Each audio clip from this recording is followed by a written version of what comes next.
Hello everyone, welcome back to my channel. आज के इस वीडियो में हम करेंगे केमिस्ट्री के कुछ इंपॉर्टेंट एमसीक्यू। बेसिक क्वेश्चंस हैं बट मैक्सिमम टाइम रिपीट हो जाते हैं, तो आप थोड़ा सा भी ध्यान देकर इनको पढ़ोगे तो पेपर में आप इजीली अगर आता है क्वेश्चन उसे सॉल्व कर पाओगे। ठीक है। वीडियो स्टार्ट करने से पहले अगर चैनल को अभी तक सब्सक्राइब नहीं किया है, चैनल को सब्सक्राइब कर दें और वीडियो अच्छी लगे तो वीडियो को लाइक भी ज़रूर करें। पहला क्वेश्चन है, which of the following is acidic. ये जो अलग अलग हमारे पास ऑप्शन दे रखे हैं इनमें से कौन सा एसिडिक है। तो चाहे लेमन जूस हो, टोमेटो हो, मिल्क हो, सारे ही एसिड्स हैं। भले ही इनमें डिफरेंट एसिड्स हों बट सारे ही एसिडिक होते हैं। जैसे लेमन जूस में सिट्रिक एसिड होता है, टोमेटो में भी सिट्रिक एसिड होता है, मिल्क में लैक्टिक एसिड पाई जाती है। तो इसका आंसर जो हो जाएगा वो ऑल हो जाएगा। एग्जामिनर दोनों ही तरीके से क्वेश्चन पूछ सकता है कि एसिडिक है, बेसिक है, या कौन सी एसिड है ना। तो आपको दोनों तरीके से आंसर वो पता होना चाहिए। नेक्स्ट है, which of the following will turn red litmus blue. कौन सा ऐसा सोल्यूशन है जो रेड लिटमस को ब्लू में कन्वर्ट कर देगा। तो इसका आंसर आपका आ जाएगा baking soda solution. Baking soda solution या ब्लीच, ऐसे सोल्यूशन आपके क्या करते हैं, रेड लिटमस को ब्लू में कन्वर्ट कर देते हैं। ये जैसे कोई सोल्यूशन है आपके पास, अगर आपके पास एसिड सोल्यूशन है और आप ब्लू लिटमस पेपर को उसमें डाल लो तो वो रेड में कन्वर्ट हो जाता है। और अगर कोई बेसिक सोल्यूशन है उसमें आप रेड लिटमस को डालो तो वो अपना कलर क्या कर देता है, ब्लू कर देता है। तो आपका जो बेकिंग सोडा है वो कैसा होता है, इन नेचर बेसिक होता है, जिसका पीएच लेवल 8.5 होता है। तो अगर रेड लिटमस ब्लू होगा तो ये रिक्वायरमेंट है कि जो भी आपका सोल्यूशन है वो क्या होना चाहिए, उसका मिनिमम जो पीएच लेवल है वो 8.3 होना चाहिए। जैसे 8.3 से ज़्यादा है 8.5। और अगर ब्लू रेड में कन्वर्ट होगा तो उस सॉल्यूशन का जो पीएच है वो कितना होना चाहिए, लेस देन 4.5 होना चाहिए, जैसे एसिड्स के केस में होता है। तो ये चीज़ें आपने याद रखनी है, कब रेड से ब्लू होगा, कब ब्लू से रेड होगा।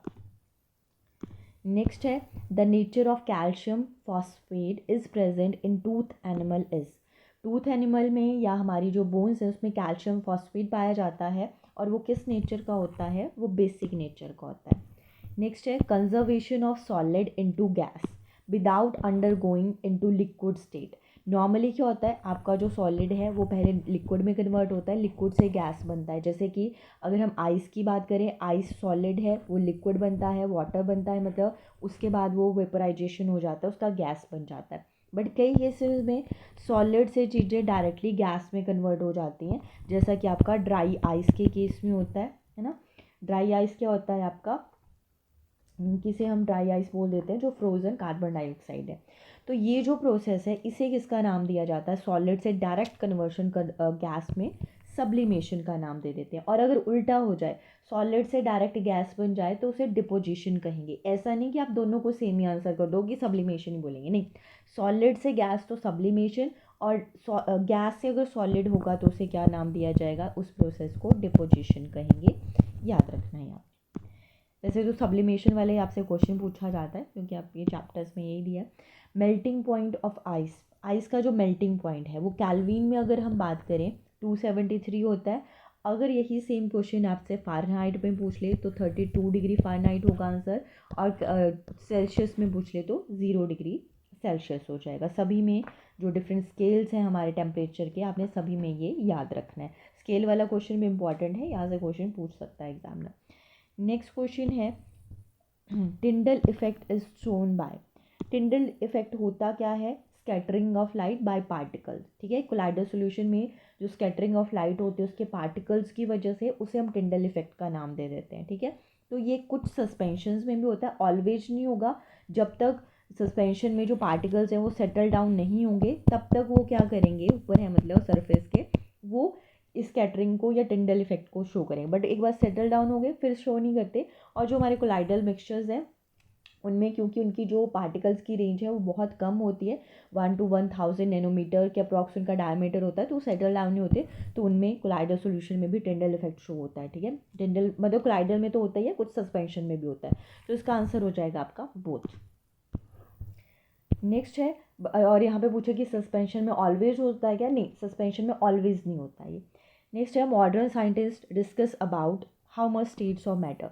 अब नॉर्मली आप सॉलिड, लिक्विड और गैस, ये 3 स्टेट्स ऑफ मैटर पढ़ते हैं, बट अब मॉडर्न साइंटिस्ट हैं या मॉडर्न हमारी साइंस है, उसमें ये जो नंबर है वो 5 कर दिया गया है। सॉलिड लिक्विड गैस के साथ आपका प्लाज्मा और जो बोस आइंस्टाइन कंडेंसेट है उसको भी इंक्लूड किया गया है। तो टोटल जो हमारे स्टेट्स ऑफ मैटर आ जाते हैं वो 5 आ जाते हैं, तो 5 इसका आंसर होगा। नेक्स्ट है एसिड इज़ प्रेजेंट इन आंवला। आंवला में कौन सी एसिड होती है? आंवला में एस्कॉर्बिक एसिड होती है, ये मैंने आपको पहले भी चीज़ बताई है। नेक्स्ट है the most malleable metal is. Most malleable metal, malleable पूछे डक्टाइल पूछे, है ना, क्योंकि मेटल्स की जब हम प्रॉपर्टीज़ की बात करते हैं हम बोलते हैं कि मेटल्स क्या होती हैं, हमारी सॉलिड स्टेट में होती है, मतलब कठोर होती हैं वो, ठीक है, और मेलिएबल होती हैं, डक्टाइल होती हैं। मेलिएबल डक्टाइल का मतलब कि उनको पीट पीट कर हम चादरें या तारें बना सकते हैं, ठीक है। तो मोस्ट मेलिएबल जो बाकी हमारी मेटल्स हैं उनमें मोस्ट मेलिएबल जो है वो हमारी गोल्ड आती है। मतलब गोल्ड पे इजीली प्रेशर डाल के उसे आप मोल्ड कर सकते हो, उससे तारें या चादरें बना सकते हो। जबकि अगर लीस्ट मेलिएबल की बात करें तो निकल है। निकल पे इजीली प्रेशर नहीं आप डाल सकते कि उसे मोल्ड कर सको आप, ठीक है। बट फिर भी जैसे तारे बनाने के लिए गोल्ड क्या है, सबसे सही है, बट फिर भी हम गोल्ड की तारे नहीं बनाते क्योंकि एक्सपेंसिव हो जाता है, इसलिए हम कॉपर का यूज़ करते हैं। कॉपर, सिल्वर वगैरह ये सारे ही आपके काफ़ी अच्छे मेलिएबल एंड डक्टाइल होते हैं, बट फिर भी गोल्ड उनमें सबसे ज़्यादा है, बट इसका यूज़ नहीं कर पाते क्योंकि एक्सपेंसिव हो जाता है बहुत ज़्यादा। नेक्स्ट है rain drops are spherical in nature. आपने देखा होगा जो रेन ड्रॉप्स हैं वो स्फेरिकल होती हैं नेचर में। क्यों? क्योंकि वो कम से कम सरफेस को एक्वायर करने की कोशिश करती हैं, और उस प्रॉपर्टी को हम किसका नाम दे देते हैं? सरफेस टेंशन का नाम दे देते हैं। ये भी काफ़ी इंपॉर्टेंट क्वेश्चन है, आपने याद रखना है। नेक्स्ट है which vitamin is essential for coagulation of blood. ये जो खून का थक्का जम जाता है, मतलब आपको चोट लगी और थोड़ी देर बाद आपका ब्लड बहना रुक जाता है, ये किसकी वजह से होता है? हमारा विटामिन के की वजह से ये होती है चीज़, ठीक है। तो विटामिन के की कमी हो जाएगी तो क्या होगा? ये क्लॉटिंग होना बंद हो जाएगी और हो सकता है कंटिन्यूसली जो है वो ब्लीडिंग होती रहे और लास्ट में हेमरेज भी हो सकता है। नेक्स्ट है sea water can be converted into fresh water. अब आप देखते हो जैसे अरेबियन कंट्रीज वगैरह इनमें सी वाटर ज़्यादा है, फ्रेश वाटर कम है, ठीक है, तो है या है ही नहीं।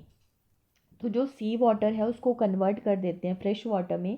ये प्रोसेस जो है किसके थ्रू होती है? हमारी रिवर्स ऑस्मोसिस, आरओ जिसे हम बोलते हैं ना, आजकल आरओ का प्रचलन बहुत ज़्यादा है, तो रिवर्स ऑस्मोसिस के थ्रू ये चीज़ होती है।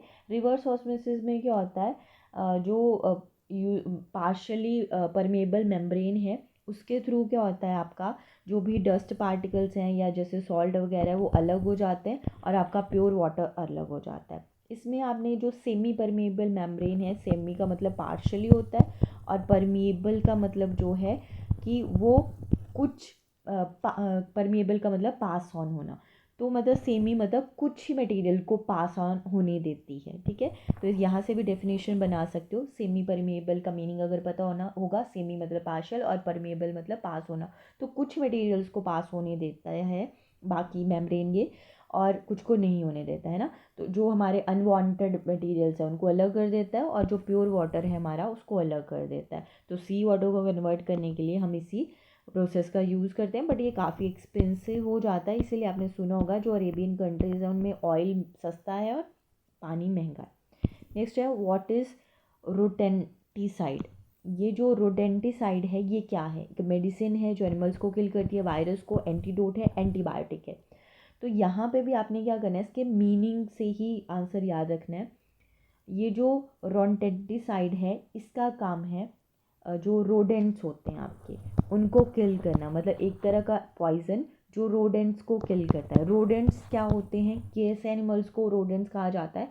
जैसे रैट्स वगैरह हो गए, आपकी गिलहरी वगैरह हो गई, है ना, इनको, ऐसे एनिमल्स को रोडेंट्स हम कहते हैं, ठीक है। तो वहीं से बना है रोडेंटिसाइड।